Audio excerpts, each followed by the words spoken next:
evening. Thank you all for being here. Tonight we're pleased to be hosting Oxford University's mathematician, Professor John Lennox, and acclaimed journalist, Christopher Hitchens, in what I'm sure will be a memorable evening for all of us. Of course, as most of you know, this event was originally slotted to be between author and political observer Dinesh D'Souza and Mr. Hitchens. But due to a major family surgery in India yesterday, Mr. D'Souza could not join us.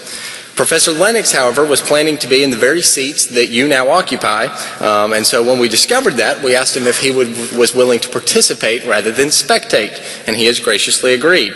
It was very providential. Or, if you prefer Mr. Hitchens' perspective, it was almost providential. Almost. I had to get that in there, Mr. Hitchens. I'm going to get a lot of mileage out of that. We also thank Fixed Point Foundation for loaning Professor Lennox to us this evening and helping us promote the event, since he actually was in town for a Fixed Point function. Now, with the help of more people that can be named, Dr. Andy Westmoreland, Dr. Brad Creed, University Relations Department, Student Involvement, University Fellows, many volunteers, and our own tireless group of officers, just to name a few, we are now pleased to be hosting a very high-profile event on a very important topic. Indeed, what topic could be more important? And this is the Socratic Club's entire purpose, to thoughtfully engage and explore life's so-called great questions. I will state publicly that the Socratic Club is a Christian organization, modeled after the Oxford organization of the 1940s and 50s, which C.S. Lewis presided over. But just because we have an opinion on these issues does not mean that we are incapable of objectivity. If an idea cannot properly take its stand in the marketplace of ideas without collapsing, if it cannot survive without constantly being guarded from outside attacks, then it is not worth believing in the first place. We, however, think that Christianity can take its stand, and it is with such confidence that we invite thoughtful opposition, such as Mr. Hitchens, to engage us in what we hope will be a very fruitful dialogue. C.S. Lewis once noted, in any fairly large and talkative community, such as a university, there is always the danger that those who think alike should gravitate together into coteries, where they will henceforth encounter the opposition only in the emasculated form of rumor, and that the outsiders say thus and thus. The absent are easily refuted, complacent dogmatism thrives, and differences of opinion are embittered by group hostility. Each group hears not the best, but the worst that the other groups can say. Christian though he was, I think that this is a sentiment which any thoughtful person can agree with, and it is exactly the problem we are trying to combat. We want to bring the best of both sides to bear. I think you will agree with me that we have done fairly well this evening. We have not put the worst of each side out here, but rather some of the best minds that each has to offer. It is with this in mind that we hope you will listen carefully and respectfully to what each man has to say this evening. Finally, before I turn over the floor, I would like to remind you that filming and flash photography are prohibited. Fixed Point Foundation is filming the event, and if you would like to get footage of the event, you may contact them afterwards or on their website. I will now turn over the floor to this evening's moderator, Dr. Christopher Metris. Dr. Metris is a professor of English here at Sanford, the director of the recently founded University Fellows Program, and recent winner of the Macon Teaching Award, of which he was very deserving, if I may say so. He is also the faculty sponsor of the Socratic Club and something of a mentor to myself personally. If my classes have been any indicator at all, I think that I can say he has the gift of moderating in the Socratic style, which happens to be very fitting for his role this evening. And it is with that that I turn the floor over to Dr. Chris Metris. Thank you. I'll try to get us going. Thank you very much, Michael. And on behalf of the Sanford faculty, administration, and staff, I welcome everybody to campus this evening. Now, before we begin the actual debate, I want to briefly, and very briefly, introduce our two speakers, and then go over the ground rules for this evening. Now, our first participant, sitting immediately to my left, is Mr. Christopher Hitchens. Mr. Hitchens is a journalist, a literary critic, and a political commentator who is one of the most widely recognized public intellectuals of our day. And although he's the author of 17 books, he is perhaps best known for his most recent book, God is Not Great, How Religion Poisons Everything, an international bestseller that, among other things, mounts a vigorous challenge to religious faith and its role in contemporary global society. An independent thinker who resists classification He has carved out a unique place for himself in America's current political and social landscape. Please join me in welcoming to Birmingham Mr. Christopher Hitchens.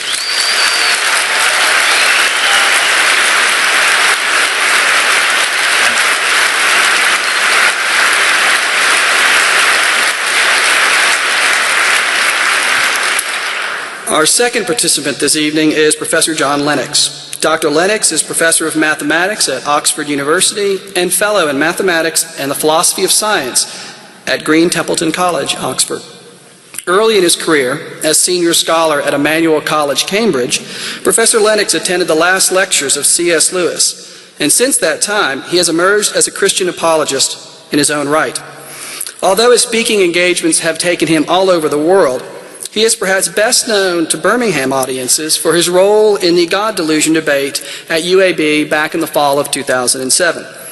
At this event, Dr. Lennox debated fellow Oxford professor and leading Darwinist Richard Dawkins on the existence of God, a debate that not only surprised many in the international academic community for its spirited collegiality, but also helped to set an example for the possibilities of cordial but productive debate across ideological lines.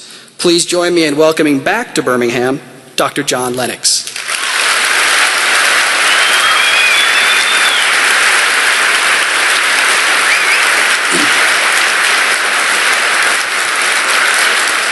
Now, I know we're all ready to go, but I do need to say a few words about the format tonight. It's outlined a little bit in your program.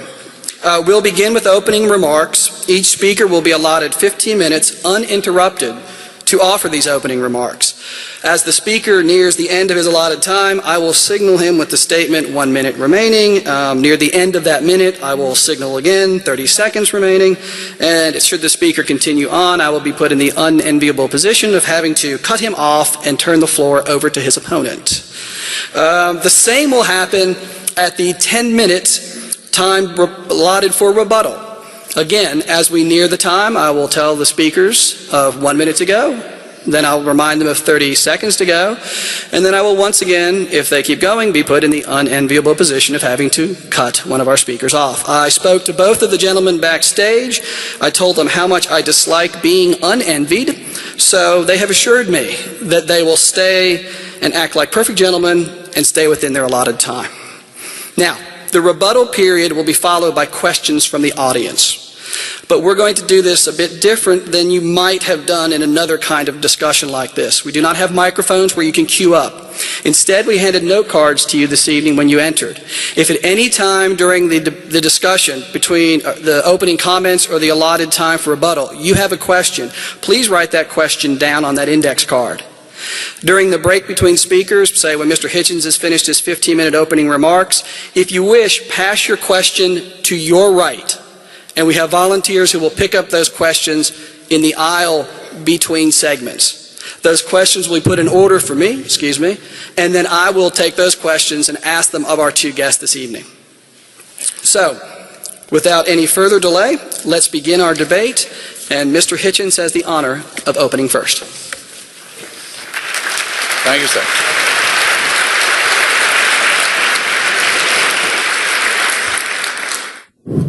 Well, let me begin by thanking all of you, ladies and gentlemen, for coming, by thanking you, Christopher, for that suspiciously terse, grudging introduction,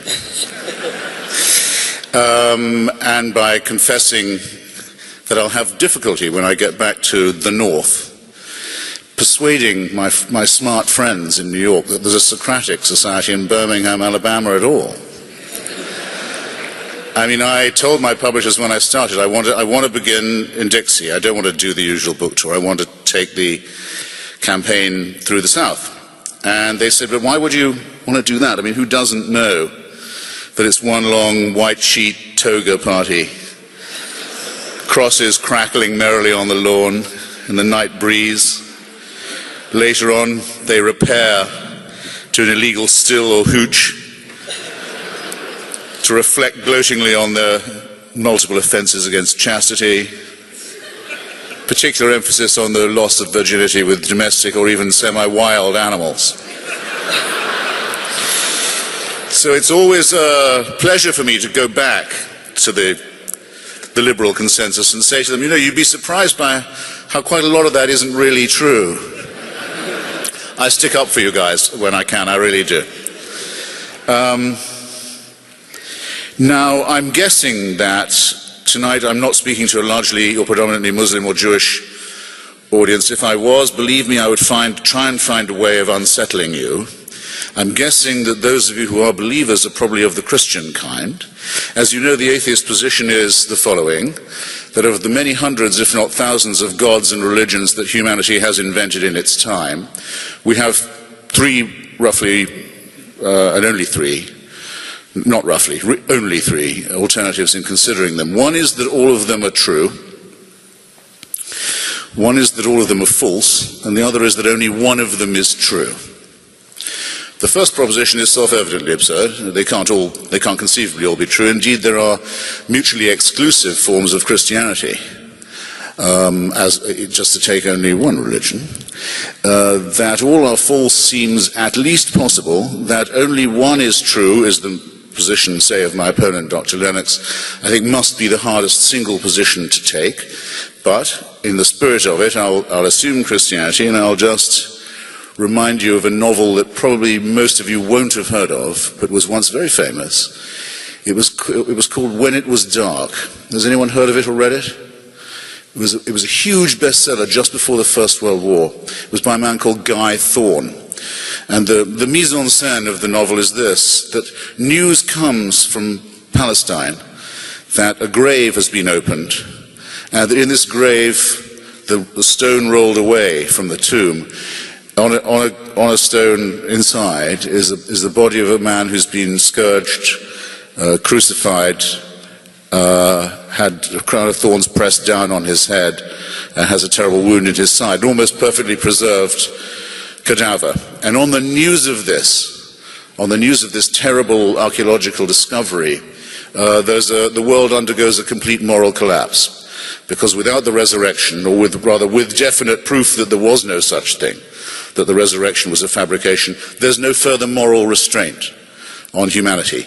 People are coupling like beasts in the streets. They give themselves up to plunder and theft and rape and murder and perjury without conscience. A midnight of civilization falls upon an unhappy world until it's finally discovered that the whole thing was a fabrication put around by sinister Jewish people and journalists and other untrustworthy riffraff as a stunt, and then people can go back to being moral again. Well, you see where, perhaps you can guess where I might be headed with this. In my view, if every one of the gods that have been discredited, instead of only the two or three left to us that haven't yet been completely shown up as man-made fabrications, and joined Thor and Ashtaroth and Huitzilopochtli and the Aztecs and all the others, if all of these were proven to be fraudulent and false and man-made, I believe our moral dilemmas would be exactly the ones we face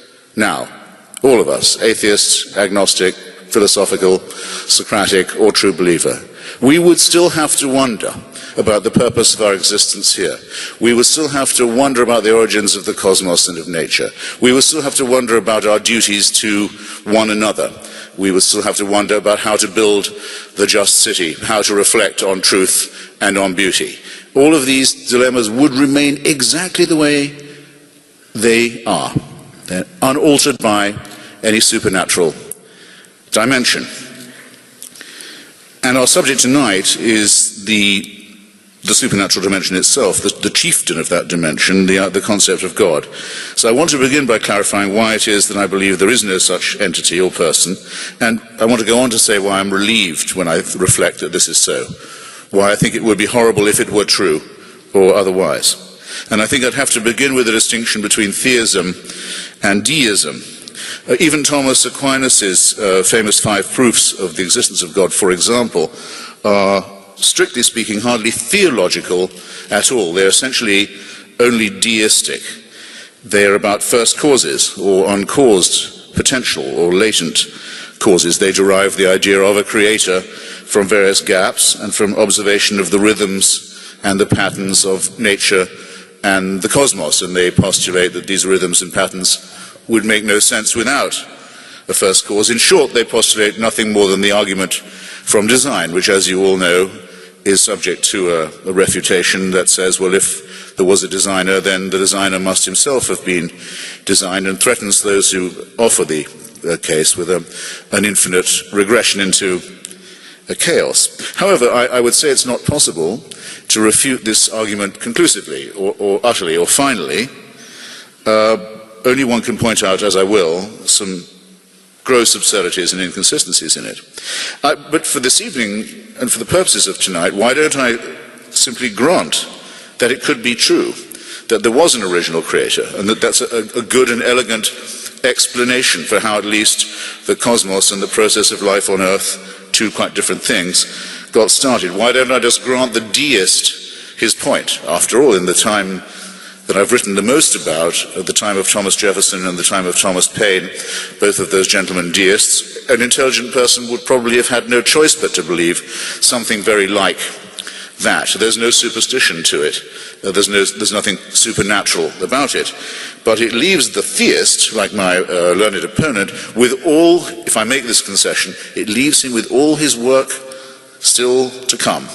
He still has to show, somehow, not only that there is a God, but that he himself understands the mind of that God, knows the will, or can interpret the will and wishes of that deity on such weighty questions as what is good, what is evil, what foods may be requisite, or what foods may be profane, what sexual partnerships are allowed, what sexual positions indeed are licit or legitimate, what days of the week are holy or otherwise, whether it is requisite to mutilate the genitals of children. Major questions where someone has to say, yes, I know we must do this because I happen to know what God wants us to do.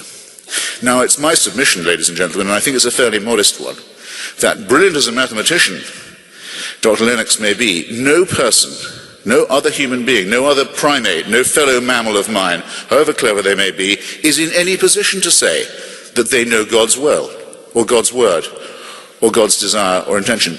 This information is not accessible to human beings, and therefore my first statement is this: those who do claim that they know are already, in a sense, discredited. They're deluded, and in a sense, they're the first ones who have to concede that the argument goes on without them, because we have to be awed, all of us, more and more, all the time, more and more awed at that, as we discover how much more there is to know by how little of it we do know or can know. It's only those who say that they know they are certain who we have to distrust, a priori, if I can use that expression. Very well, hoping I've established that point, just for the sake of the debate. We don't have a word adeist, though I think we should. I would say I was an adeist as well as an atheist. I don't believe there was a prime mover. I don't believe there was a first cause of a divine kind.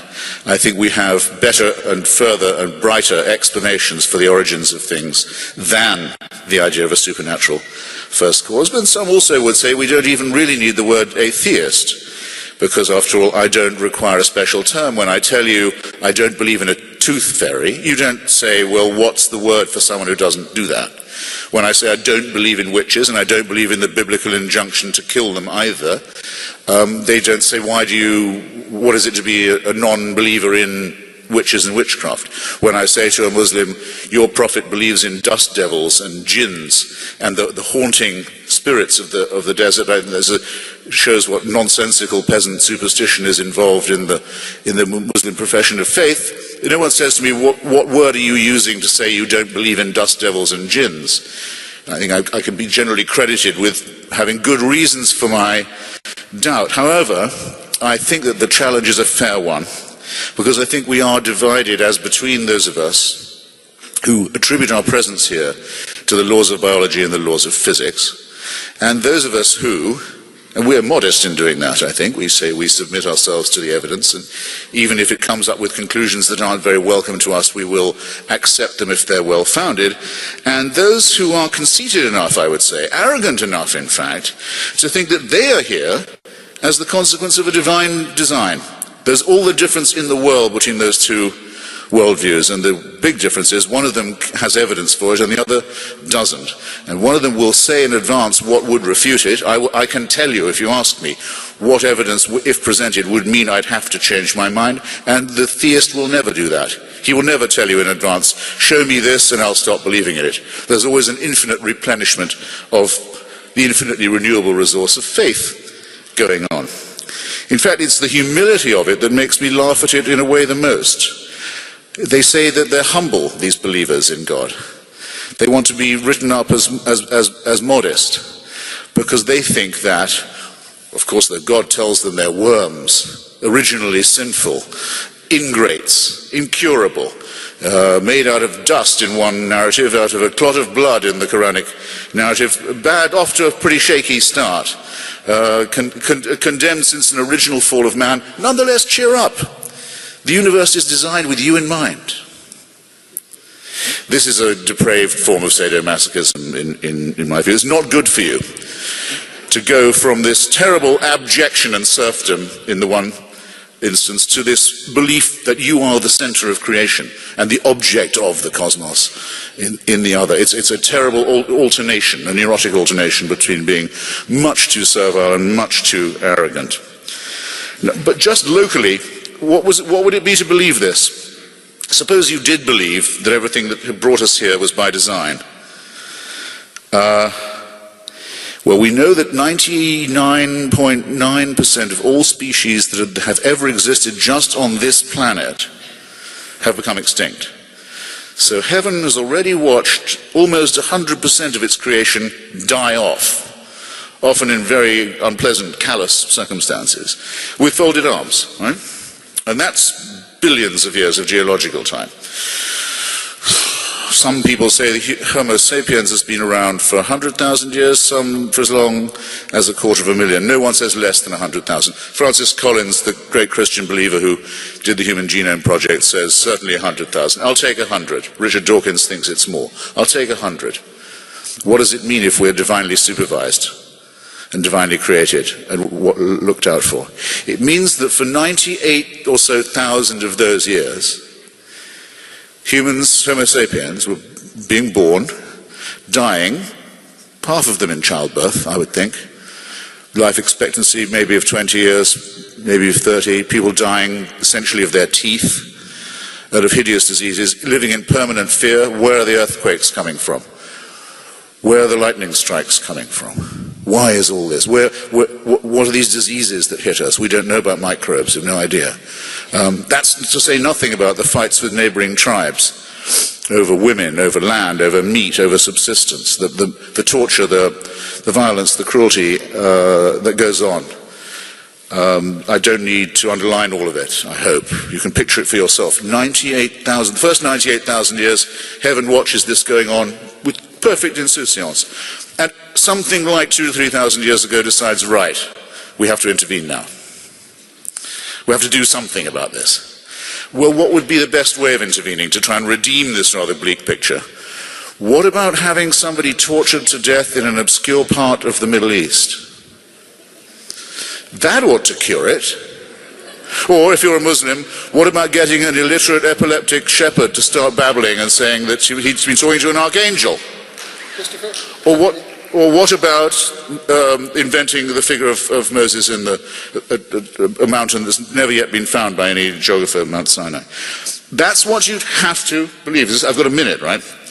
That's what you'd have to believe, and that's why I ask myself, why do the worshippers of this God want to convict him of being such a crummy designer? Most of his creations die off, and the rest suffer miserably. And the redemptive offers just don't somehow take, of being cruel and capricious and bungling and incompetent. Why, and callous as a father. And so, since this is as far as I can get now, I have to tell you why I don't think the idea of an eternal father is a good one in any case when I next get the chance to draw breath. But thank you for staying with me this far.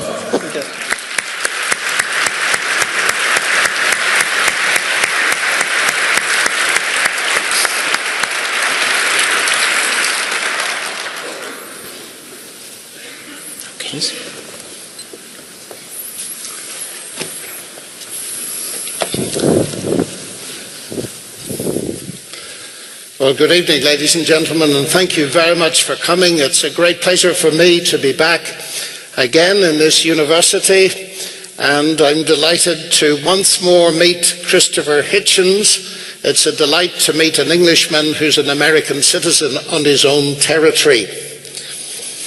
I agree very much with Christopher Hitchens. It is repudiation of many of the evils that he claims have been done in the name of God. But I've learned to distinguish between the greatness of God and the inexcusable evil that has been done by those professing his name.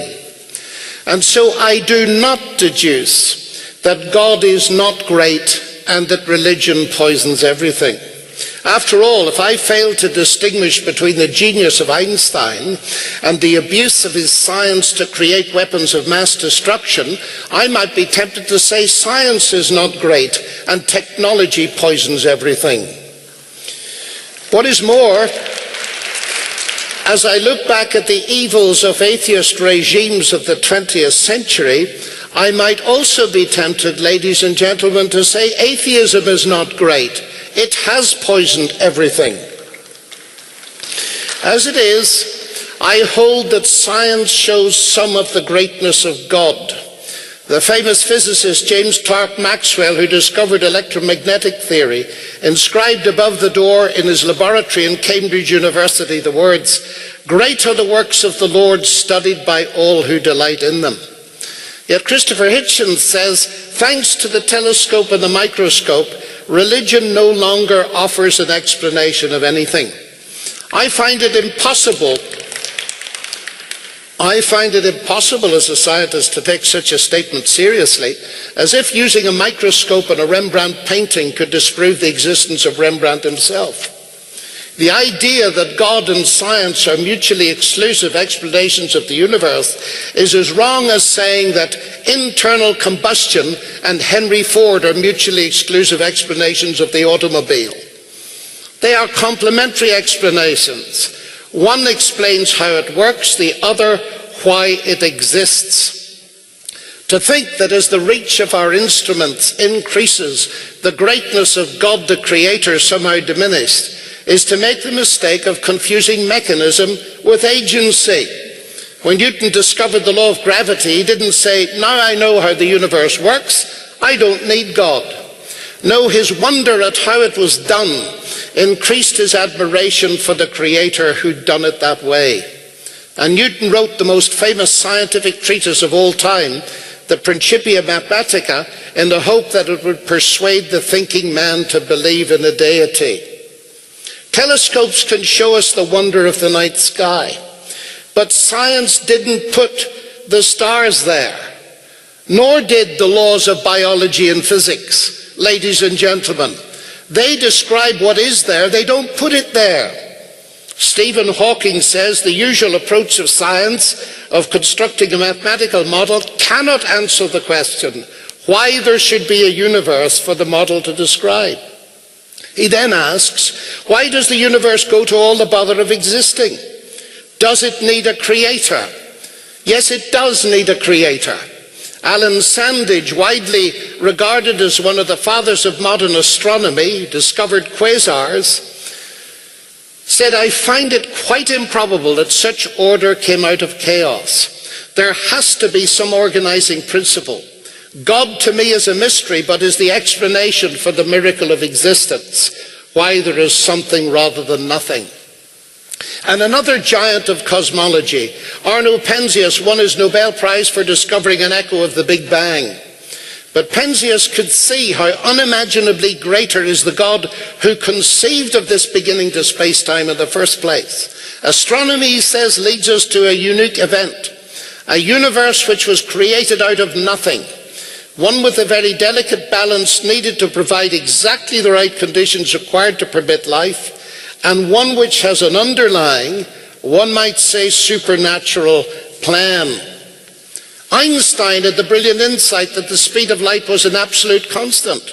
But what shall we say of the creative mind that said, let there be light, and there was light? To measure the speed of light is one thing, to create light is another.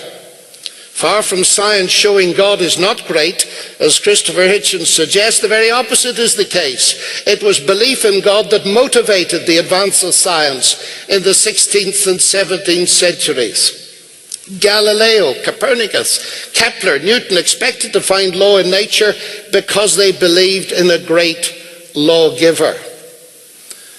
Now, so often we hear the new atheists talk about faith and deprecating it. But I want to tell you that scientists are all people of faith, as Einstein saw. They believe that the universe is accessible to the human mind. And physics cannot explain that for the simple reason that you can't do physics without believing that the universe is intelligible. So scientists required faith, and yet I read Christopher Hitchens saying, if one must have faith to believe in something, then the likelihood of that something having truth or value is considerably diminished. Pardon? Well, one must have faith that the universe is intelligible to do science. So I'm to deduce, am I, that the likelihood of science having truth or value is considerably diminished? Exit science then.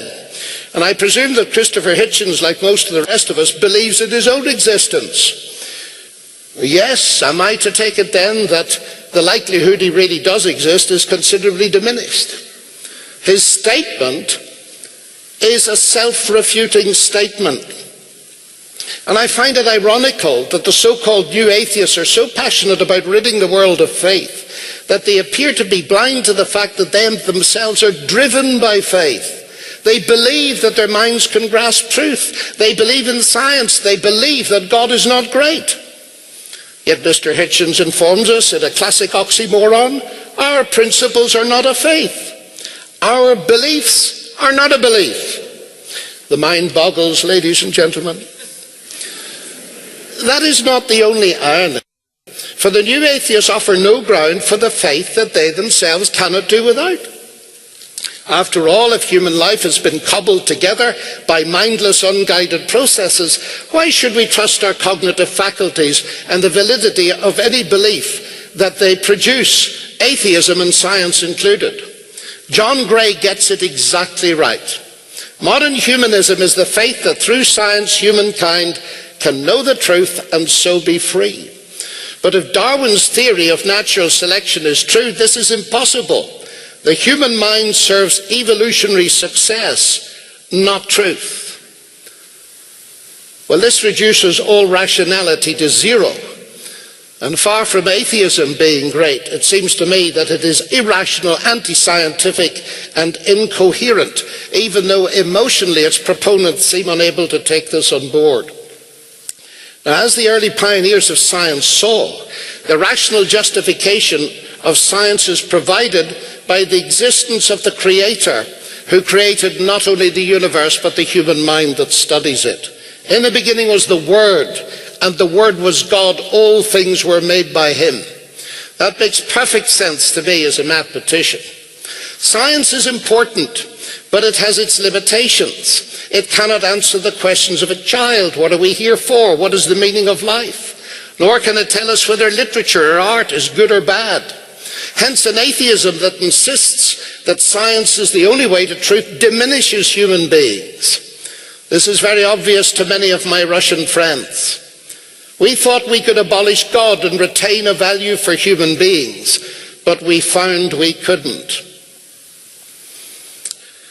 Do away with the greatness of God, ladies and gentlemen, and you can do away with the nobility of human beings endowed with all the potential of hearts and minds made in God's image.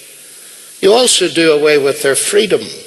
You are left with a mindless, unguided process that somehow threw humans up at its endless lottery to exist without ultimate hope for a tiny moment, only to be crushed by the same blind forces that produced them. Some freedom that. Another evidence of the greatness of God consists in the ordinary freedoms that we often take for granted. Here's an influential German atheist thinker, Jürgen Habermas, and he says this: Christianity and nothing else is the ultimate foundation of liberty, conscience, human rights, and democracy, the benchmarks of Western civilization. To this day, we have no other option. We continue to nourish ourselves from this source. Everything else is postmodern chatter. It was Christianity, not atheism, incidentally, that originally gave us the universities that educated the new atheists, gave them the liberty that permits them to propagate their views and the law that protects them as well as the rest of us. And yet Christopher Hitchens insists that the God he does not believe in is a tyrant and a bully, as we just heard. I don't actually believe in such a God either. It is so alien to my own knowledge and experience. But I might point out as an aside that atheism is no solution to tyranny either, as the bloodbath of the 20th century shows only too well. But there's another deep problem here. To say that God is not great is a moral statement. To say he's tyrannical is a moral statement, and that must be based on some moral standard. Otherwise, you couldn't distinguish evil from its opposite. But if there is no eternal base for values external to humanity, how can Mr. Hitson's or anyone else's standards be anything but limited human conventions, ultimately meaningless products of a blind, unguided evolutionary process? How can random mutations and blind selection produce any morality at all, let alone the kind of apparently invincible morality that justifies the new atheist intolerance of religion? John Gray points out that the new atheists defend liberal freedoms without asking where they come from. Hard atheists like Nietzsche, Camus and Sartre will want to know how atheists can rationally justify their absolute sounding commitment to timeless values without implicitly invoking God. They would say you cannot. And Richard Dawkins gets close to hard atheism when he says that in a universe of blind physical forces, you won't find any reason or rhyme nor any justice. The universe has the properties that we should expect if there is no design, no purpose, no evil, and no good. DNA neither knows nor cares. DNA just is, and we dance to its music.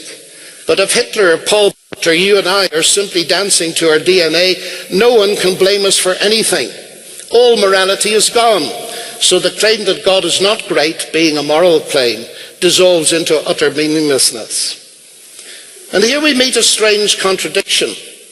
That the atheism seems to me, ironically, to deny the one thing that upholds moral values, that is justice. For millions, ladies and gentlemen, there is no justice in this life. And according to atheism, they will never get it after death, since death's the end. So the terrorists who dance to their DNA on the bodies of their victims get away with it. They will not get away with it, ladies and gentlemen. Because here is another aspect of the greatness of God, that he is the ultimate judge of mankind. There is to be a judgment at which justice will be done fairly. In England at the moment, atheists have paid for an advertising campaign where buses carry a message: there's probably no God, so stop worrying and enjoy your life. Why is it that atheists associate God with worry? Is that they fear to meet him as judge?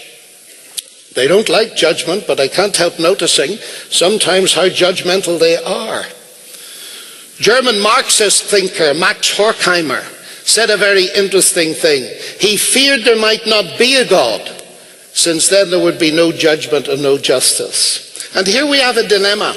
The problem of my human guilt on the one hand and my desire for justice on the other. I want justice, but what will justice say to me? And what about God? Is he really the despot they make him out to be? No, there's yet more to his greatness. God is not only the great creator and judge, he's a God of grace and love. And the central claim of Christianity is this, that as an expression of his love, God himself became human. The Word became flesh. Christ shows us as none other the greatness of God. He made unique claims to be the truth, to be the Son of God, and backed them up by a life and teaching without parallel. But his moral teaching was not his main message. His stated mission was to deal with the moral chasm that separates us humans from God by taking our sins on himself. Ladies and gentlemen, we scientists cannot even tell you what energy is. So don't be surprised if I cannot completely explain to you the deepest mystery of our universe's history, the death and resurrection of Jesus. Yet just as we see the effect of and use energy without completely understanding it, what I do observe is the transformation, the peace, the hope that comes into the lives of ordinary men and women who learn to place their faith, their confidence, their trust in Christ as Saviour and God. I see in them and experience in myself a transcendent sense of purpose that atheism does not have, and a hope that atheism does not know. It is here, ladies and gentlemen, I submit to you that the greatness of God is supremely manifest. Thank you.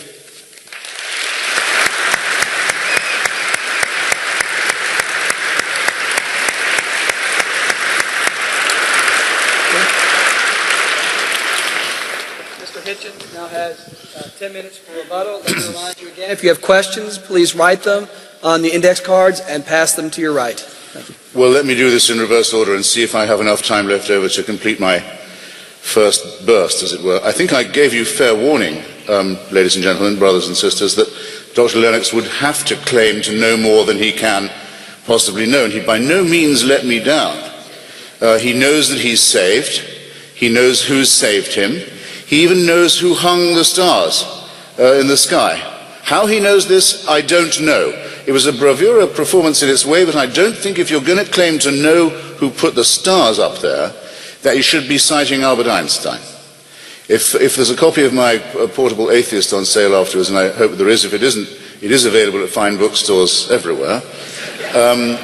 I have several pages of painstaking denials by Albert Einstein that he had or ever had any belief at all of any sort in a personal God or a Saviour or a divine revelation. He was at pains to repudiate this. He thought it was both sinister and childish as well as unscientific. The furthest he would go would be an illustration of the distinction I laboured in vain to make between deism and theism, between a name you might give to a process or an order or a law of nature and the idea of an intervening, vengeful, supervising, caring God, a personal one. That's the only distinction I hope to make, and it was one that Dr. Lennox treated as if it was non-existent, as you may have noticed.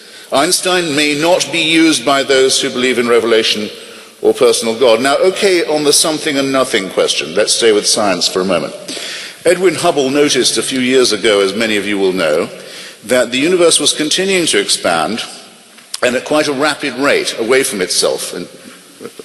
But it was thought by people who were still thinking in what you might call Newtonian terms, that though that rate of expansion was remarkable and rather alarming, it would obviously have to start slowing down, decelerating at a certain point. To the contrary, it recently been discovered by a very brilliant physicist, Lawrence Krauss, that in fact the rate of expansion is increasing and quite rapidly.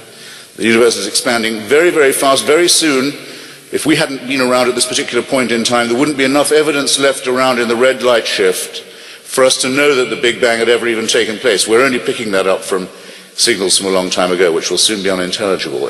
I'm saying soon, using billions of years as an index of time, of course, light years, if you will.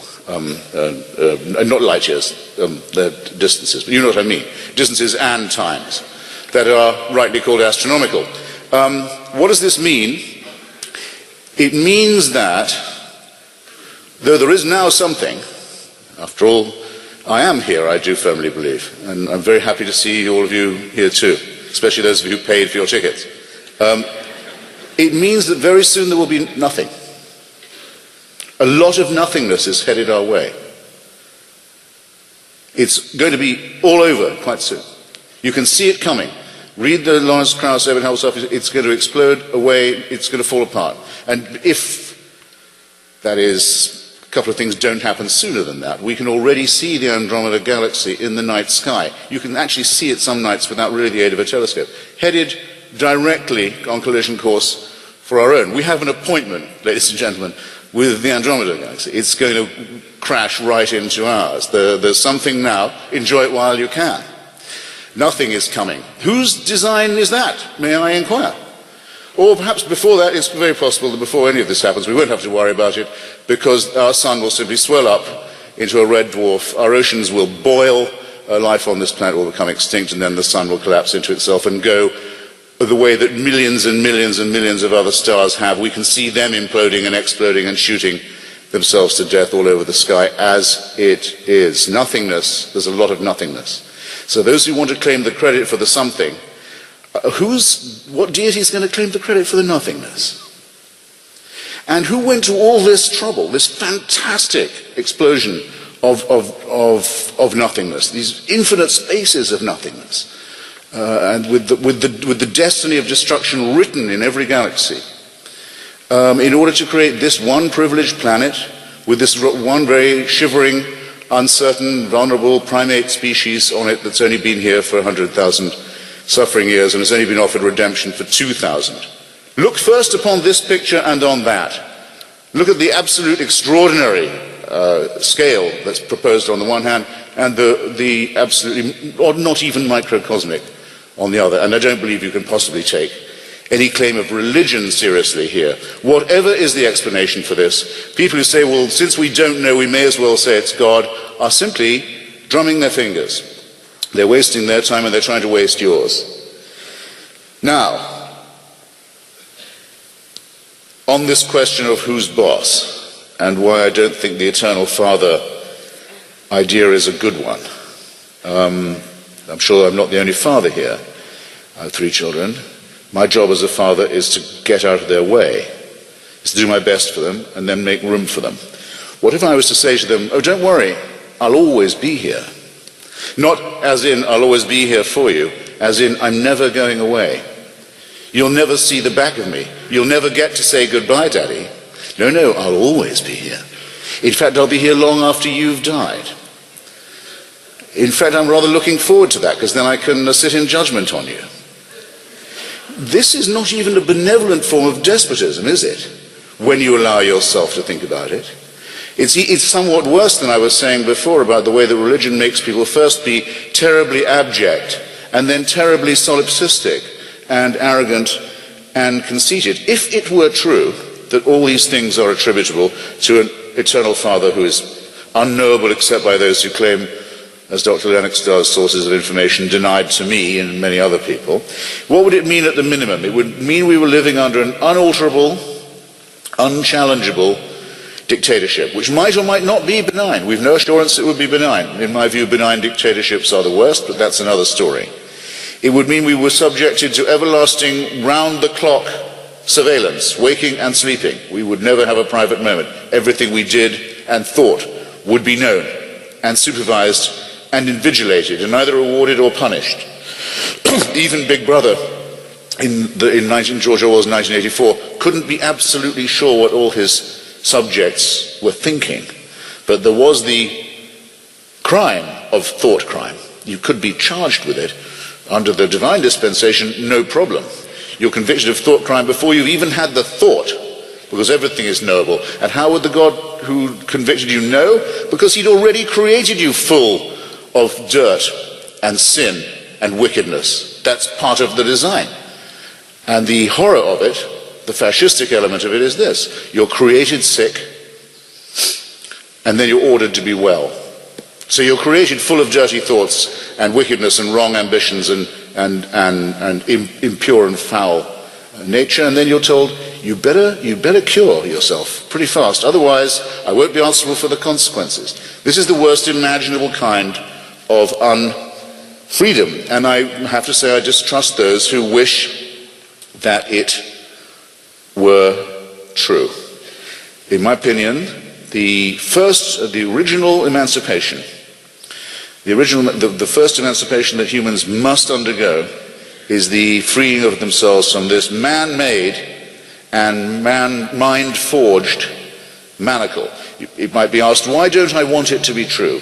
Why don't I wish it to be true? Well, I'll tell you, because once you admit that this despot exists, you will find yourself in the real world, in the here and now, subjected to the rule of man-made power, purely man-made power, ruled by other primates and other mammals who claim the right to do anything they want with you because they have God on their side. and because their rule is divine. This is not a theoretical danger.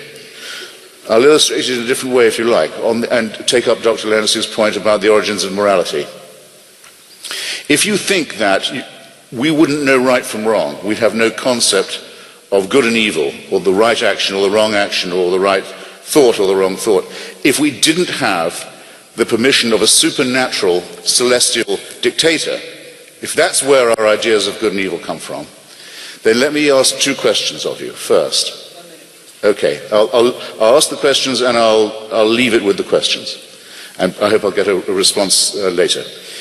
You must now, ladies and gentlemen, if you believe this, you must tell me of a right action performed or a right statement, moral statement made by a believer, such as Dr. Lennox, that I could not make myself or couldn't state myself, something that only he could do as a believer that was right and moral, and I could not do because I'm not a believer. I've asked this question in a lot of places now and to a lot of people, including senior bishops and archbishops and others. I have not yet had an answer to it, and there must be a good answer if they are to make the claim that faith licenses morality and ethics. And then, my second question, corollary question, much easier. Please think of a wicked action done by someone purely because they are a person of faith. Think of an evil thing said or an evil thing done that is only done because the person is religious. You've already thought of one. The suicide bombing community is entirely religious, faith-based. The genital mutilation community is entirely faith-based. You know how it goes. While these two questions hang in the air, I will bow out, let you brood on them. I hope you'll feed some of them back to me. And once again, my thanks, and back to Dr. Lennox.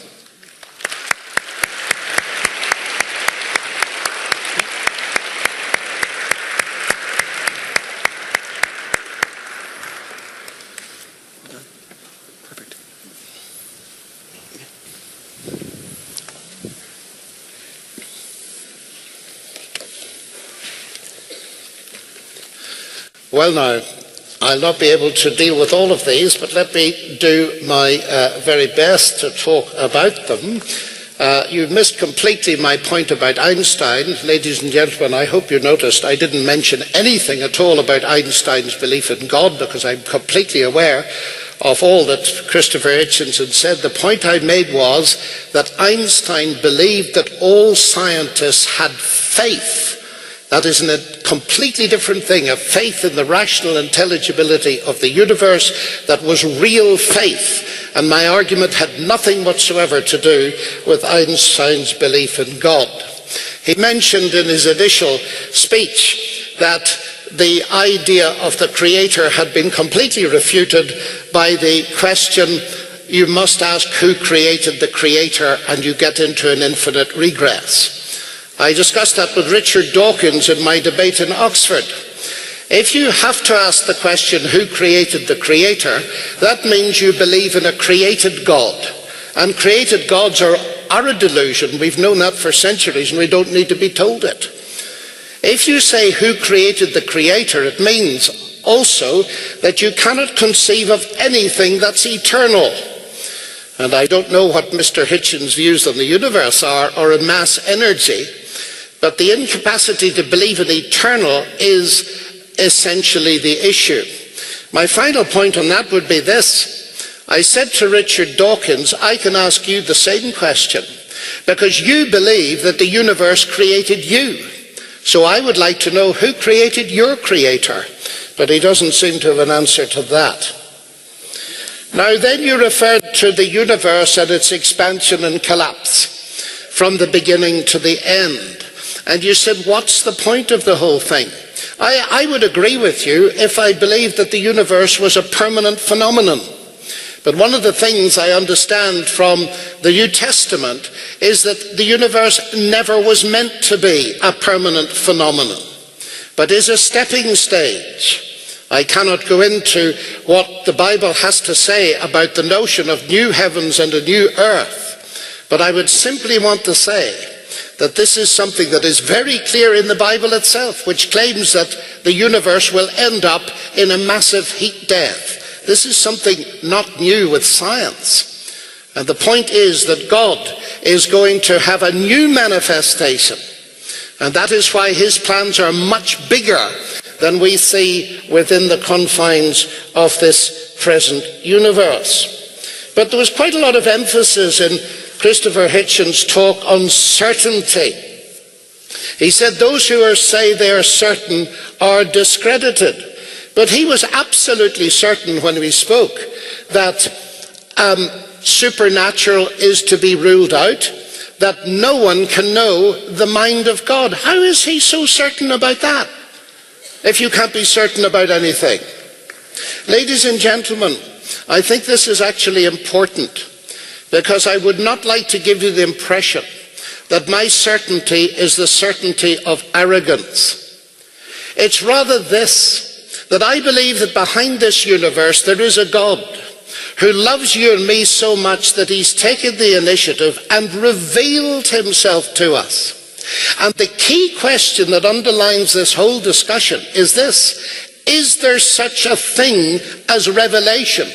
Because then it's not a question of arrogance, it's a question simply of accepting things for which there is evidence. So I would zero in to the central claim of Christianity, which is this: that God became human, the Word became flesh. And as a scientist, I want to say that my response to that is there any evidence for it, that Jesus is whom he claimed to be? He claimed to be revealing God. And if Christopher Hitchens, for example, reveals something about himself to me, then it's not arrogance for me to believe it.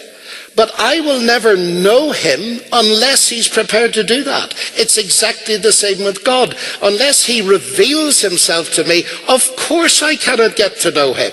But if he reveals himself, then that's a completely different situation. So it's got to stand or fall on the question as to whether there is any evidence for Christ's claim to be God. Because if he is God, then certainly there are some things that we can know about God for the simple reason that he has told them to us. And for me, of course, the central evidence is the fact that Jesus Christ literally rose from the dead on the third day.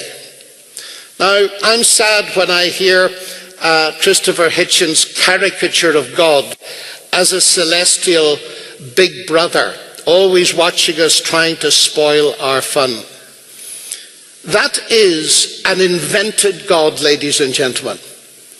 Because the God that I know is a God that cares for me and has created the possibility of a real relationship with me. I might as well say, who would want to be married and have a woman or a man in their home constantly watching them, constantly supervising them, constantly looking out for them? That would be absurd, because it's to take one aspect of watching over and to distort it into a universalized explanation. Ladies and gentlemen, aren't you glad that there are police in this country watching over you? Aren't you glad that there are people? Incidentally, I think Mr. Hitchens and I are enjoying the fact that you're watching us tonight. And it's not inhibiting us at all. We're enjoying it. There's a watching that's good, and there's a watching that's bad. And if you abolish God's watching, I notice that we ended up in the Orwellian situation in Eastern Europe with Big Brother watching. What did people think of that in 1989? They voted very clearly against that atheist kind of supervision. And it was in fact the Christians that led the silent revolution in Eastern Germany that knocked the wall down.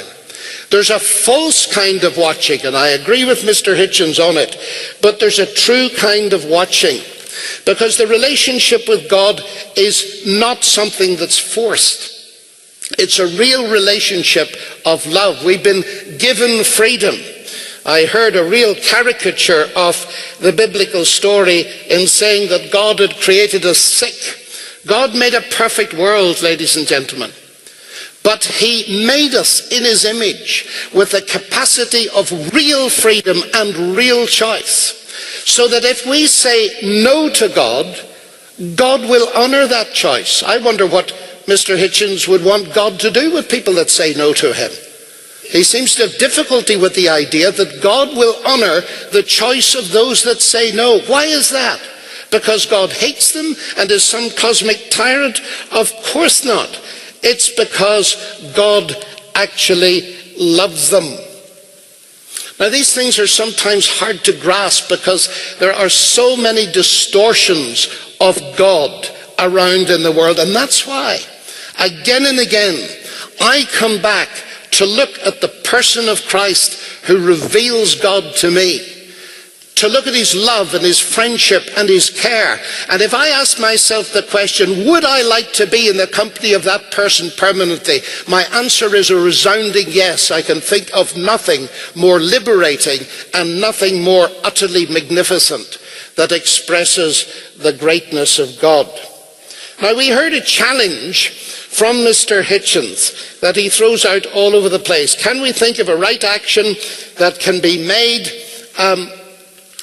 only by a Christian and not by an atheist? It's actually a very subtly interesting question to me, because there are certain presuppositions behind it that I'd like to briefly deal with in closing.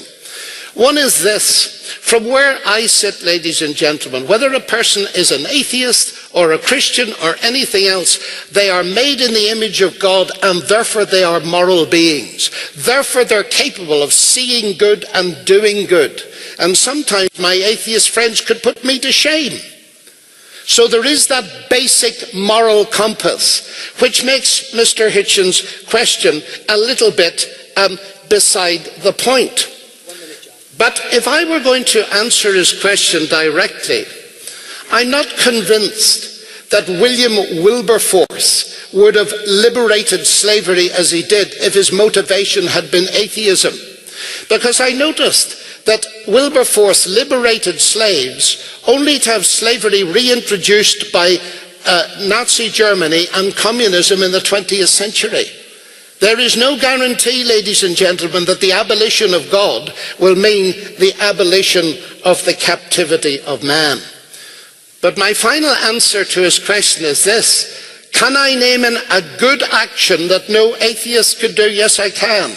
I can name one that no person of whatever worldview could do, and that is to give his life for the sins of the world. It is that characterized Jesus Christ as the one who was God, and that is unparalleled in its majesty and in its confirmation that God is truly great.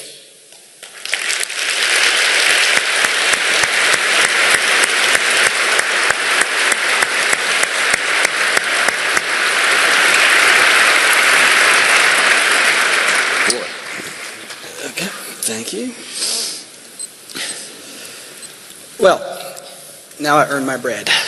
All right, I've received some questions from the audience and put them in order that I think will be provocative. The questions will be individually addressed to our speakers, but I'd be more than happy to have them respond to the answers that the other gives. So we'll start with Mr. Hitchens.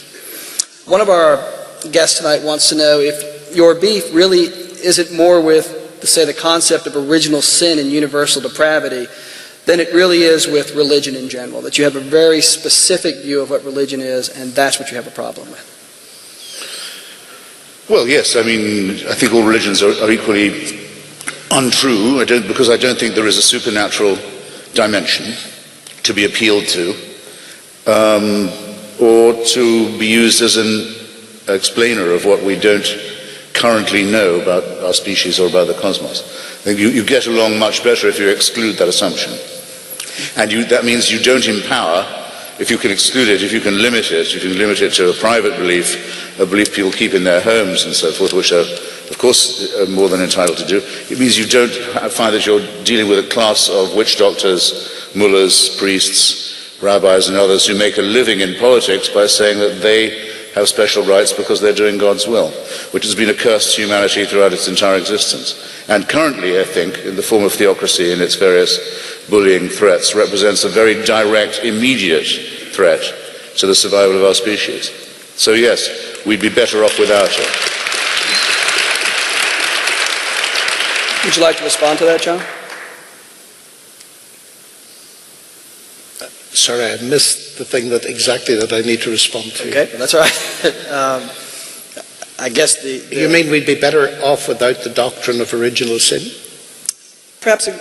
No, the question, John, was to say, obviously that wasn't my main objection. My main objection was to religion itself. And by the way, now you prompt me, I never said or meant to say that I attacked bad behavior that was undertaken or embarked upon in the name of, as you put it, religion. I think you were trying to be generous to me. I do insist that this kind of bad behavior is innate in religion, is part of religion itself. It's not an abuse of it or something undertaken in the name of. It's a direct consequence of the willingness to believe in the supernatural and the willingness to believe in a supernatural dictatorship in particular. But I think that is the case in some situations, and it is the case with some people who've named the name of Christ. But what I notice here is this, that Christ forbade that kind of behavior. He told his followers not to take up the sword. Why? Because his kingdom was not of this world. So people who behave like that in the name of Christ aren't followers of Christ, they're disobeying him. And I would want to argue that as we look at his character and his attitude, this kind of evil behavior is not endemic to Christianity. It's endemic in caricatures and perversions of Christianity. Okay. That's too easy. I mean, for example, is it not written that I come not to bring a peace but a sword? Surely it is. Is it not written that those who won't follow me must depart and be cast into everlasting fire? Not a very gentle or pacific remark. Is it not said that if you don't give up your family, if you don't give up thrift, if you don't give up everyone who loves you and everything you love to sacrifice yourself for me, you're not worthy? These are strongly coercive and implicitly authoritarian or even totalitarian statements. And as C.S. Lewis rightly says, it's one of the very rare occasions where I agree with him, he said, you may not say that the preachments of Jesus of Nazareth are all right, even if you don't accept the religious basis of them. Lewis quite correctly says, if you don't accept that this man was the Son of God, you'll have to notice that many of his statements and sermons are either wicked or insane, or both. It's only on the belief that the world is very soon coming to an end, and that he himself has the right to claim a messianic role in this conclusion, that any of it can make any sort of sense at all. And everyone here knows at least some of the examples of what would be counted as wicked or insane if the messianic claims were found to be questionable, which they have been. Okay. I would want to question that very seriously because, as I said, Christ forbade the use of the literal sword. So when he said, I came not to bring peace and a sword, we can see exactly what that means by the fact that he has, his message results in a division in society. That is, I've got the choice to decide for him or against him. And he will honor that choice whichever way it goes. The one sword he didn't come to bring was the physical sword, because when one of his disciples used it to cut the ear off somebody, Christ put the ear back on. Okay. So they say.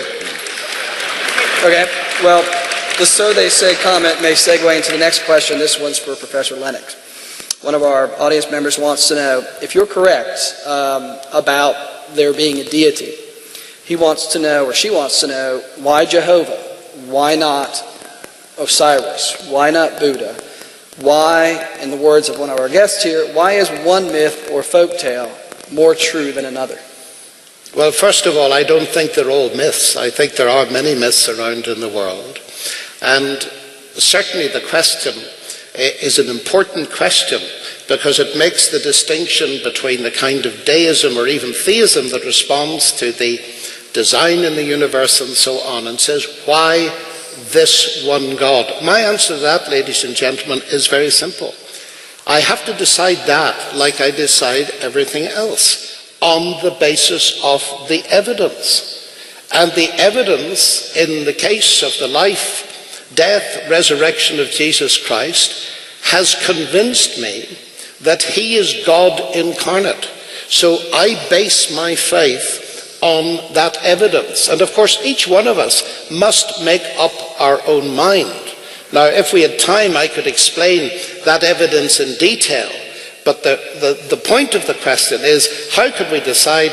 We have to decide on the basis of evidence. Just as people who take the atheist view, they think the evidence points that way. And mercifully, we're still a free enough society that we can make these decisions. But we must make them personally. Okay. Christopher, would you like to respond to that? Well, you'll have noticed that there are many moments in the New Testament Gospels. One of them I'll take for a simple reason that it's easy to remember, that the Messiah will come to Jerusalem riding an ass or a donkey. But there are many others, including what town he'll be born in and so forth, where it says in the text, and this was done so that the prophecy should be fulfilled, that it should be done, because they knew what the prophecies were. A virgin will conceive, for example, is another one, though the word in Hebrew, alma, actually just means marriageable young woman, doesn't mean unpenetrated young female at all. But it's all reverse engineering. It says right there in the text, we're telling you this happened because that would mean that the prophecies had come true. So I think you might suspect a little, mightn't you, someone who's telling you literally as they're going along why they're telling you this so that the conditions of prophecy fulfillment can be met. But there's a much graver problem even than that naivete, which is that these prophecies are of a Jewish Messiah to come.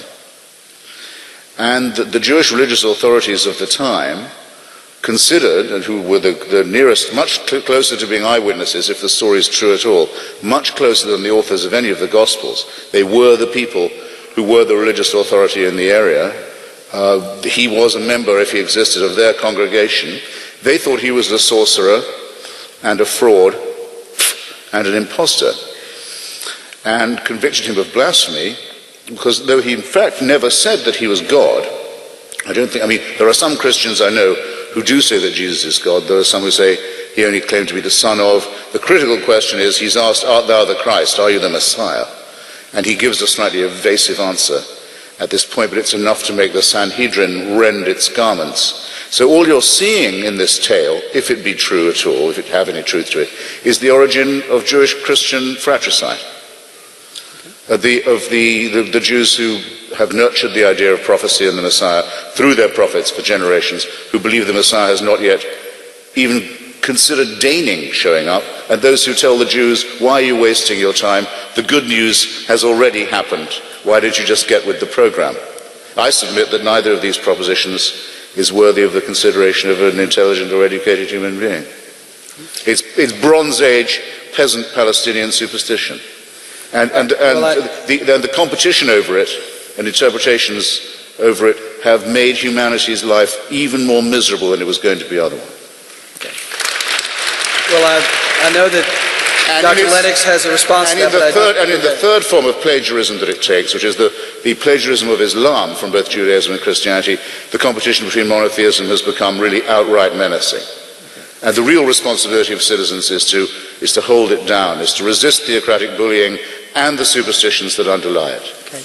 I want to move on to another question, but I'll just give you just a few seconds to respond very briefly to that. Well, if you're going to call it Bronze Age superstition, you'd be better to get it right, because one of your statements there is just false. Jesus claimed to be God, and they stoned him. Why did they stone him? Because you, being a man, make yourself God.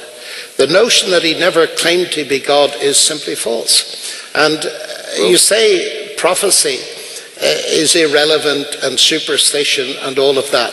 One of the things that I find very interesting about the Christian faith is it's not a mere philosophy. It's geared into history. And when Jesus came, there were various things that were predicted. He fulfilled them. But the biggest of all was the fact that he fulfilled ideas that had been current in Israel for centuries, that someday there would become a person who would die for his people's sins. Now that is a huge thing, of course. And it seems to me that those prophecies, when they are fulfilled, provide part of the evidence that this thing is much bigger than some little local thing happening in Palestine, although it happened there, but is geared into a whole revelation through history itself. So I don't find it a product of Bronze Age superstition. They were not superstitious in any more sense. For example, when he mentioned the virginal conception of Christ, if I may just say a word about that, that when Joseph discovered that Mary was pregnant, he didn't suddenly believe in a miracle. He wanted to divorce her. Why? Because he knew exactly as we do where babies come from. He wasn't stupid, nor was he pre-scientific. And it took a lot of convincing for him to accept what I believe to be the true solution, that this was a unique miracle of God encoding himself into humanity. Okay. So, will you promise to do it quickly? so if your wife is pregnant and you know it's not you, the only alternative is that it's the Holy Spirit. That's a false... David Hume deals with this quite well. He says, in the case of the laws of nature being suspended, you have to ask yourself, have they been suspended in my favor, or am I possibly under a misapprehension? I think it's Thomas Paine who asks, which is more likely, that the laws of nature are suspended or that a Jewish girl should tell a fib? We have to grow up out of this stuff, you know. Now, your problem, Dr. Lennox, John, if I may say so, yes, is not with me. Your problem is with Monsignor Ronald Knox, one of the greatest Christian apologists, first an Anglican, then an Anglo-Catholic, then finally a Roman Catholic, who in his book of apologetics very directly says Jesus of Nazareth never claimed to be God. It's not my problem. He claimed sometimes to be the Son, or let people run away with that idea. And to Jews, he was asked, when he was asked the direct question, are you the expected one, the awaited one, the one we want, the Messiah? He gave a slightly evasive, but they thought profane answer. Now, this is my account of this is correct, I'm sorry to say. Okay, well, I regret to say. I just hate to cut off a good conversation, but I'll give you one last... Well, I'm I'm fascinated that he quotes David Hume and talking about the suspension of nature. David Hume has got about the worst analysis of miracles I've ever read in my life. First of all, he didn't really believe in the law of cause and effect on which you base laws of nature. Secondly, the laws of nature are not suspended in a miracle. It's God feeds a new event in. If I put £100 plus £100 or $100 in my drawer tonight, 100 plus 100 is 200. If I find $50 in the drawer tomorrow, I don't say the laws of arithmetic have been broken, I say the laws of Alabama have been broken. Okay. Okay. But let me make the point from this. Wait a minute, I'm not finished. Well, then you admit there is no conundrum. There's no problem to be solved in that case. Yes, my knowledge There's of nothing the to be law, explained. There is. The knowledge... Not if it's covered by the laws of Alabama, it isn't. But just a second. My knowledge that 1 plus 1 equals 2, I know that law, so to speak, tells me that another event has been fed into the system. And that's exactly what happens. My knowledge that dead men don't normally rise by observation means that if one does rise, not the laws of nature have been suspended or broken, but God who created the universe and built into it those laws which are not causes but are descriptions of regularities. He's perfectly free, of course, as the creator, to feed a new event in, and then the laws of nature take over and a baby is born 9 months later. I think Hume is completely wrong about this. Of course he's I will let... Then on that assumption, then there's nothing exceptional in, do you believe that the sun stood still at midday so Joshua could complete his battle plan? But I've just said... Do you in fact believe that? I mean, yes, that is how it was perceived. But let me go back to what you've just said. You've just said, Christopher, you have just said that there's nothing exceptional in it. There is something exceptional in it. But the claim that the laws of nature are suspended as if they cause things is not true. No. It's that God has done something very exceptional. He has fed an event in, and The way we recognize that is because we already know the regularities. If you didn't know the laws of nature, you could believe that everything was a miracle. Okay, do you want me to do one more or not? An out of wedlock baby isn't something that requires a natural or supernatural explanation. It's its own explanation. The sun standing still at midday, or the daughter of Jairus being raised from the grave, or Lazarus being raised from the grave, neither of them with anything you notice to say for themselves about this event. The account in the Gospel of at the time of the crucifixion, all the graves of Jerusalem opening, and all the tenants of all the graves coming out and walking around the city and greeting people informally, rather suggesting that resurrection in the greater Jerusalem area wasn't that big a deal.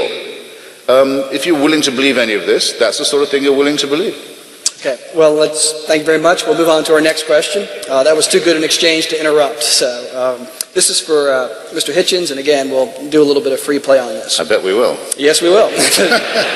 I imagine that's what most folks came to see. I dare hazard that we will. So, now, are you willing to accept the view of Peter Singer that man has no ultimate dignity, meaning, hope, or value? If not, why not? No, but then the why not is problematic, of course, because there is, whether you are a materialist or a supernaturalist, no particular reason to say that human life has any enormous innate value. After all, religion disposes of people in heaps and mounds and says, go out, we depart into eternal fire, you're dust, you're nothing. If you don't have our faith, you're nothing less than nothing, you're worse, or evil, wicked, so forth. So it's not as if by assuming a God, you suddenly find that life is all worthwhile after all. If it was that simple, we wouldn't have to be having this discussion. I think this, essentially, I ask myself, why do I care? Why do I care not just about myself and my children, but why do I think I often care in general? Well, if I didn't, I wouldn't belong to a species that would have got this far.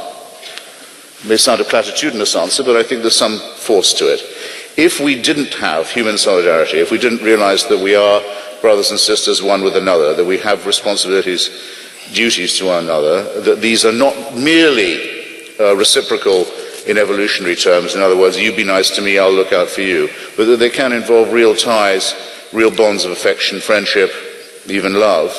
If we didn't know that we were able to think like that, and we exempt quite a large minority of humans who are born without this, the sociopaths and psychopaths, who I suppose we have to concede are also made in God's image, if you accept that tautology, it leaves nothing really unexplained. That would tell us why we had warm feelings for one another, and also explain why we were here instead of having joined the species that went, all the other ones, that went out of business, under the same divine supervision, I might add, including humanoid species like the Cro-Magnons and the Neanderthals, who it's quite clear buried each other with care and with love, looked out for one another, and so forth and so on, but somehow didn't make some divine grade. Do you see where I'm going with this? I do hope so. Okay, John? Well, Peter Singer, what he thinks is extremely disturbing. I agree actually very much with Christopher that we find ourselves with these feelings and morality within us. I don't think that's the issue, because my Christian faith guarantees those to Christopher Hitchens as it does to me. The problem is the rational justification of this against the view of someone like Singer, who is taking his extrapolations from evolution to a logical conclusion and ending up with views that a newborn baby is of no more value than a dog, a chimp, or a pig. In other words, devaluing human beings. And that seems to me to be a very serious direction in which society is going. If you teach people that they're no different from animals, it may just be they'll start to behave like animals. So what prevents me from going down that line is that I deny completely his premise. And his premise is there's nothing unique about human beings. I want to say there's something absolutely unique about them. They are, of course, animals, but they're more than that. They're created in the image of God, and that gives them infinite value and dignity. And we will jettison that at our peril. And I think it's being jettisoned in the name of a very seriously flawed philosophy, which is, as Nietzsche predicted, exactly what will happen if you attempt to live out atheism to its consequences. It'll end up in madness. I think it's actually Chesterton says somewhere that where animals are worshipped, humans tend to be sacrificed. And if you look at ancient cultures, and some not so ancient, that would tend to be true. I remember when, if it wasn't Singer, it was one of his disciples, said that his own baby daughter was no more to him than would be, say, a rat or a flea or, well, let's leave it at that. I remember thinking, my first thought was, I'm glad I'm not his daughter, but my second thought is, I'm glad I'm not his pet rat either. Yeah, exactly. Because it seems he doesn't have a great deal of sort of love to spare for anyone or anything. Look, animal rights can be overdone, and certainly have been, by especially people who object to medical experiments in a hysterical manner. But we have learned a great deal in the recent past about our kinship with and commonalities with other creatures. And we've discovered amazing things about the capacity, including the capacity for family life, solidarity, society building and so on among pigs, monkeys, dolphins and others. And we know, because of the genome program, of our kinship with other much less advanced creatures, and that we are only ourselves half a chromosome away from being chimpanzees. The one thing this is impossible to square with is the idea of us being made in the image of God. That's clearly over. It clearly isn't. Anthropomorphically, animalistically, whichever way you slice it, we are primates. So in that case, in the image of what God are the others made? It gets you nowhere. It's a strictly meaningless statement. Yeah. It's interesting, Has no value. My geneticist friends in Oxford, when the similarity between the chromosomes and so on, the DNA of animals with humans, was discovered, they said, well, we always told you so. It shows that it doesn't lie in the chromosomes. There's a lot bigger story to be told, I think, and it would be very premature to close the discussion on that basis. Stephen Jay Gould, was it he, who said that we're not 98% chimpanzee, we're 100% human. Okay. Compatible statement. I'll ask another question in a moment that's connected to this. Just a word on the format. Because we did get started a little bit late, I do want to still keep the 35 minutes we set aside for this kind of give and take. This is a very important moment in the evening, so I don't want to sell that short. Absolutely. So we may go a little bit past 8 o'clock to make sure that we have this full exchange. This next question does address some of the issues brought up in the last exchange. 63% of Americans do not accept evolution, and that percentage may even be higher in the audience for this evening. The question for you, John, would be, what are the long-term consequences of this kind of mistrust of science? Well, I think, first of all, this could be a discussion for an entire debate, actually. About 6 minutes. I would want to know, first of all, what you mean by evolution. If you mean simply what Darwin observed, that is the fact that natural selection produces variation and so on, then that's not a particularly controversial thing. We can observe it. If you mean by evolution the notion that by unguided, mindless processes, life originally arose and comes to be what it is, I myself as a scientist find that unconvincing. And I find it unconvincing as a mathematician, particularly because at the heart of life there is the database of DNA. And when we notice anything with a semiotic nature, language that is, language like 3.5 billion letters in exactly the right order, we immediately make an inference upwards, not downwards, to say that by whatever the mechanisms involved of getting this, it bears the telltale mark of an intelligence standing beside it. So it seems to me that there's a very healthy scientific debate to be had about the reach of evolution. And so we need to define our terms very carefully. But not being an American in here, the fact that people are suspicious seems to me to show that there's a real debate to be had. And all the evidence is certainly not, in my opinion, on one side. The figures on American belief in things like virgin birth and the devil and their doubt of things like, are, in my opinion, wildly exaggerated and padded and produced by leading questions asked of the sort of people who happen to be in their kitchens all day and have nothing else to do. And what they tend to show, mainly when you interrogate them, is they don't even know what it is they don't believe in. I would instance Governor Michael Huckabee, for example, who says, of course he doesn't believe that he's descended from apes. Well, the theory of evolution is not that Governor Huckabee is descended from apes. He may know something about his family tree that I've also suspected in my time, but it wouldn't invalidate the general proposition. Usually the people who don't know about Darwinism are the ones who say they don't believe in it, which isn't a fair test of anything.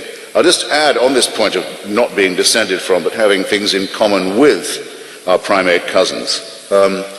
We do, as Darwin says, bear the unmistakable stamp of our lowly origin. We do grow a coat of hair when we're in the womb and then shed it in the womb at about 3.5 months. We do have vestigial tails. We do have appendices that are for the breaking down of stuff on the savannah that we no longer need to eat.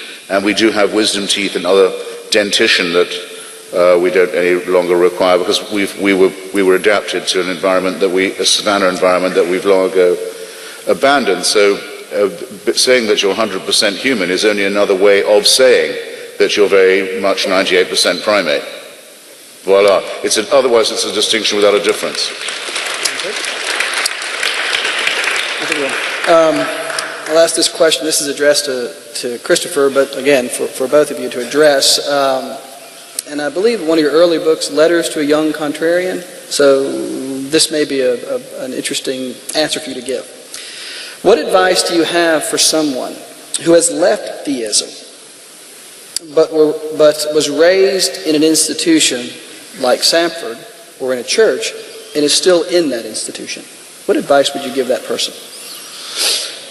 You'll feel so much better if you leave it behind you and go and study literature instead and the consolations of philosophy and the beauties of science. I think these are things that are infinitely more awe-inspiring and wonderful and majestic than any invocations of the burning bush or the immoral doctrine of vicarious redemption, whereby a single human is made the scapegoat for all sins, and we absolve ourselves not just of sin but of our responsibility by throwing our sins on him. A disgusting idea, fortunately, never happened. The cultural question that remains, I think, is this: how are people going to live when they've given up the supernatural and the superstitious? Are we still going to need, I would say we are still going to need, the numinous and the transcendent? That's innate in us too, as is reason, as is morality. And so the great struggle is going to be how we find consolation and beauty and reflection when we have come to terms with the fact that we don't have a divine dictator to solve our problems for us, and that the heavens are empty, and that our prayers are not answered, and that we're alone with one another and have to make the best of it. I submit that that's going to be the great problem for civilization from now on. And a lot of energy, moral as well as aesthetic, is going to have to be put into solving it. But the beginning of wisdom is to realize you must emancipate yourself from the idea that you are the plaything of a supernatural boss. Fortunately, that's not true. John. Well, I don't live in America, but I would be very sad to think that in any university, a person that changed their worldview in either direction would no longer feel comfortable, because I work at a university where there are all kinds of worldviews, and that, to my mind, is the wonderful thing about being there. So I would very much hope a person could still find a lot of room and space. That's why universities are so important, that people are free to make these decisions and discuss them. So, as to, you would agree with that, Christopher? Very much so, yes. Yes, exactly. I'm delighted, by the way, that Christopher admitted that in that answer that he believes in the transcendent. That might lead me to ask the question where it comes from, but perhaps for another time. No, it's a perfectly good question. It comes from, there's a fusion, I think. I can only speak for myself because I think that, as James says in the varieties of religious experience, you may not doubt that people have them, or you shouldn't at any rate, you should grant that they do. You can't make them applicable objectively. They're subjective to the person concerned, but I would say it's roughly where the erotic meets love, meets landscape, meets music and poetry. And it's a junction a lot of people, I hope, will be familiar with. If not, I recommend that you try it. And then try it again, even more intensely. For example, I wrote a book once about a famous building called the Parthenon, without which I could not be, without which our civilization couldn't be. Pre-Christian, by the way, as is a huge amount of the civilization that Habermas claims to be inspired by it. That to one side. The symmetry and the beauty and the frozen music and poetry of the Parthenon and of the Greek style is an indispensable thing. If it were to be destroyed, I would feel sort of orphaned. But I have no interest in the religion that used to animate it. The cult of Pallas Athena is dead and void to me. So is the idea of Athenian imperialism, so are the so-called mysteries of Eleusis and the rest of it. All that's left for me are the schools of philosophy that are worth studying. So again, it's going to be a question, how do we assimilate what was to previous generations and previous religions and extinct faiths, something so important? How do we keep the value that is innate in that without surrendering to the cults and illusions that so much animated it? These are very important cultural issues. Okay. And I submit that we can do it. Okay. John, I'll give you the last response on this, and then we'll move to our closing remarks. Well, just briefly, I just find it a bit difficult to see how a mindless, unguided process produces aesthetics and all these transcendent experiences. Okay, well that may then segue into the closing remarks. Actually, we'll reverse the order of the opening remarks, and Professor Lennox will go first and have 5 minutes, and then after that, Mr. Hitchens will wrap up the evening. Okay.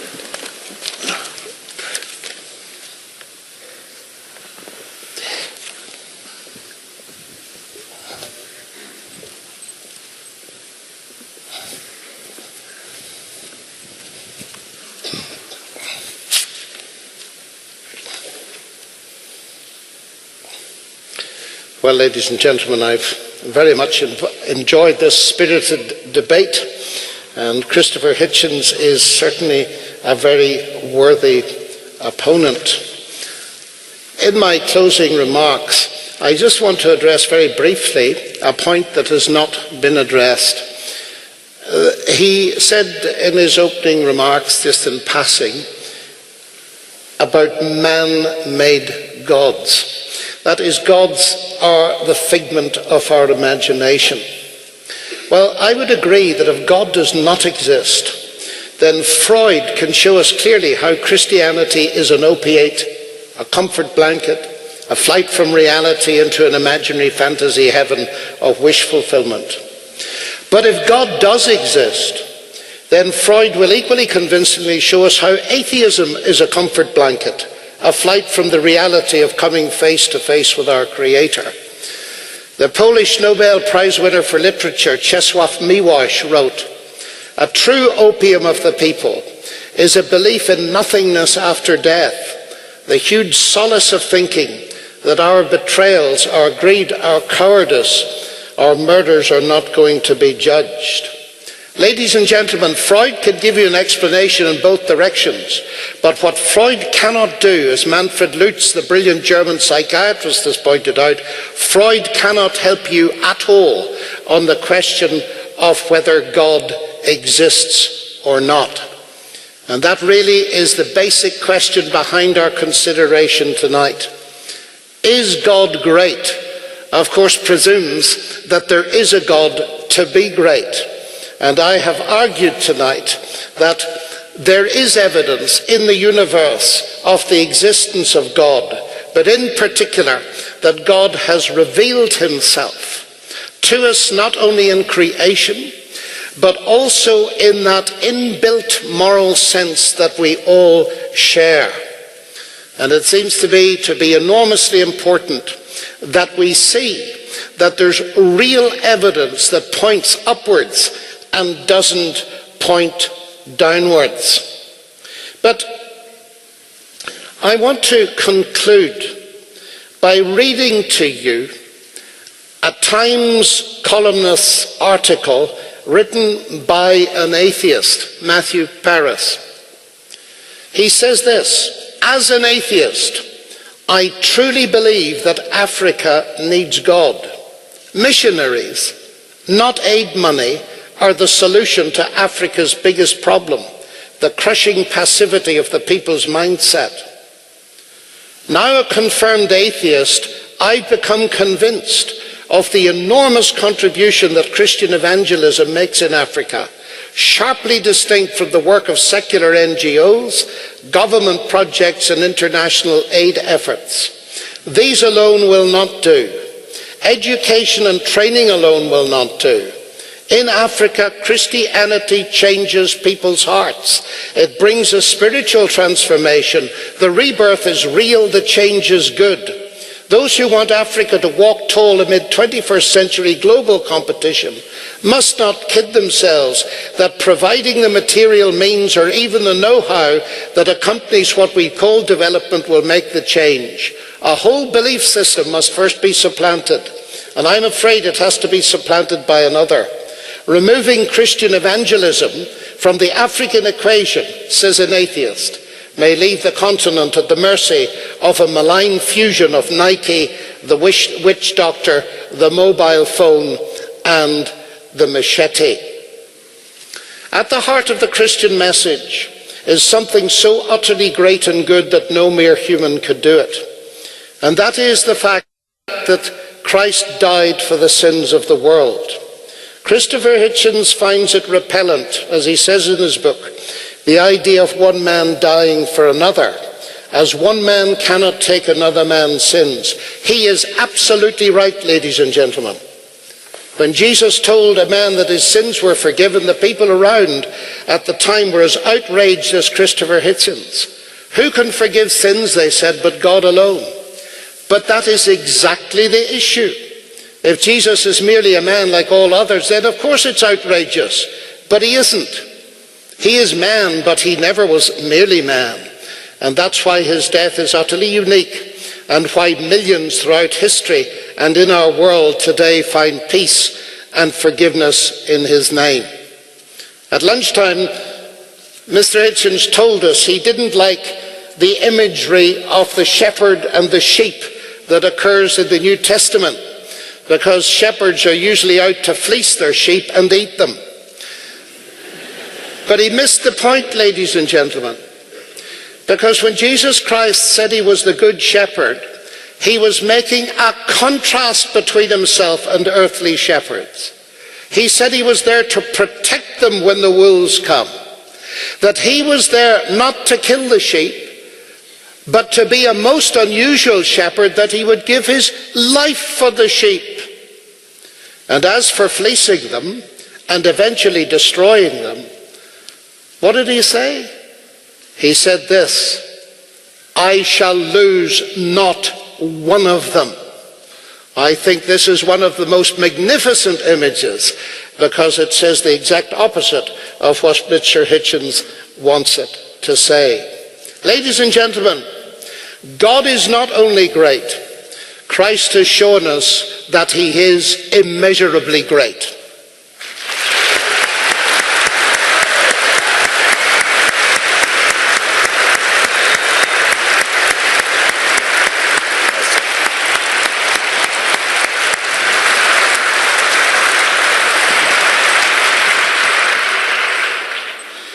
I'm unable, I can't afford myself. I find I haven't in me to make as an assumption what I need to prove, and I can't get comfort this way. You'll have to bear with me, ladies and gentlemen. I can't applaud as easily as you do consolation offered in that form. I still have unanswered questions, challenges to myself that I feel I must deal with.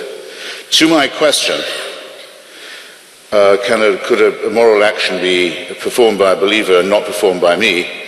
Dr. Lennox, you will have noticed, said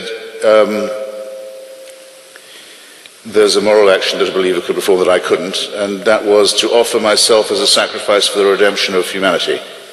I think you will see that there's a catch in that answer, in that the average person, unbeliever, can't simultaneously be claiming to be the son of, or perhaps you'd rather say, God himself. And that's before you have to decide whether vicarious redemption, scapegoating, is a moral action in the first instance. So, if I may say so modestly, I think that my question still stands, and that anyone who heard it would have to say it hadn't yet been answered, and that's by a great theologian at that. I'm a Navy brat myself. I'm from Portsmouth, and there's a famous story about a young officer undergoing a rigorous examination to pass for captain, and he's told to picture himself on a leeward shore with a very strong wind driving him towards the rocks. He's asked, what are you going to do? He says, well, cram on all sail and steer to starboard, hard down on the tiller and on the wheel. So, but the wind keeps coming, you're still being driven on. What are you going to do now? He said, cram on more sail and keep the wheel very hard down away from the leeward side. And they said, but you're still being driven onto those rocks, young man.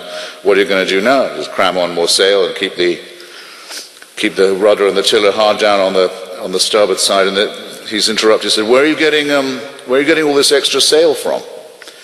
And he says, the same place you're getting all your extra wind from. I want to warn you, as I close, ladies and gentlemen, against the dangers of tautology. If everything that cannot be explained, everything that is mysterious to us, numinous say, or transcendent, must therefore be laid to the charge or the credit of a supernatural being, then nothing remains to be explained. Everything is in potential explicable. There's no problem to begin with. There's no point in this argument. Of course there's no mystery. There's no need for cogitation. There's no need for reflection. It must be part of a divine plan. I hope you can see the fallacy that protrudes from that conclusion too.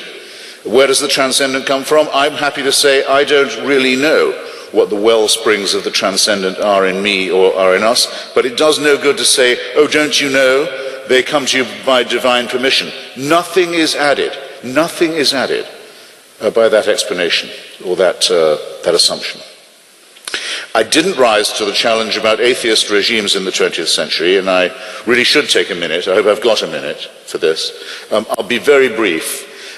If you take out the word fascism from any history of the 1920s and 30s, any decent history, and replace it with the words the Catholic right wing, you don't need to change anything. Fascism was just another name for the extreme right-wing forces of the Roman Catholic Church. That's true whether it's Portugal, Croatia, Poland, Hungary, Italy, and all of these regimes and movements had a specific concordat with the Vatican. You may not say that fascism is a secular or atheist movement, not if you don't want to do great violence to history.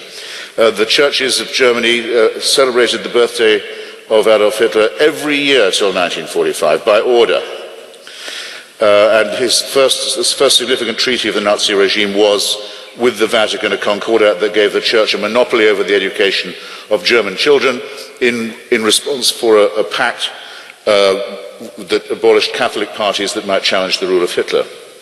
That's not secularism, excuse me. It's not atheism either. Quite wrong to say that it is. It's a form of paganism, as a matter of fact, but would have involved, as well as a compromise with Christianity, the revival of some Nordic myths, but those weren't secular or atheistic either. The cult of Wotan and Odin is not atheism.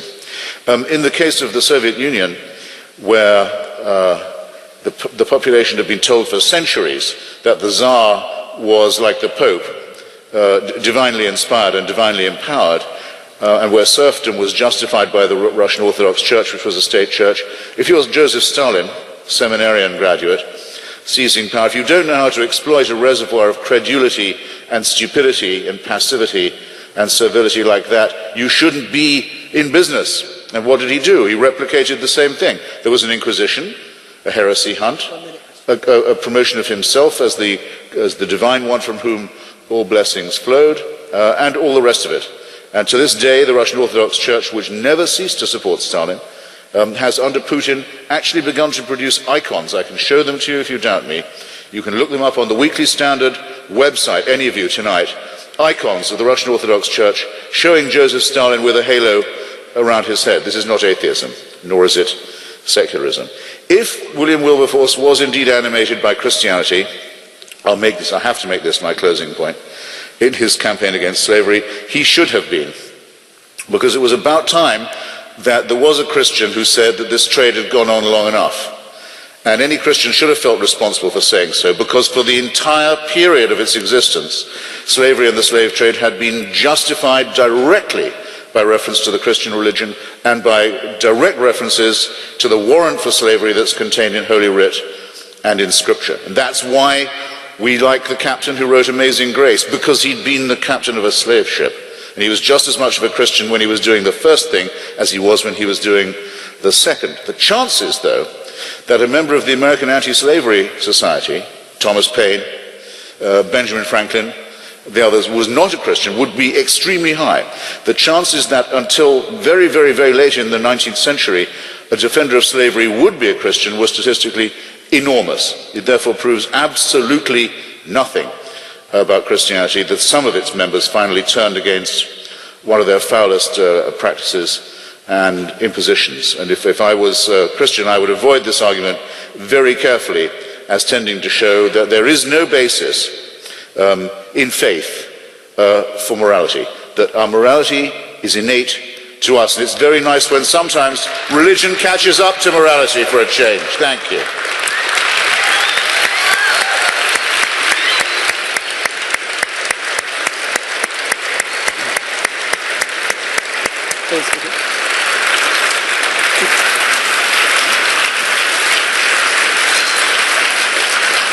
Please help me in thanking these gentlemen for that. But just want to say on behalf of the university and the Socratic Club, I want to thank you for coming here, taking this opportunity this evening, and it's been a pleasure to provide the Birmingham community with this forum. So thank you very much for your attention.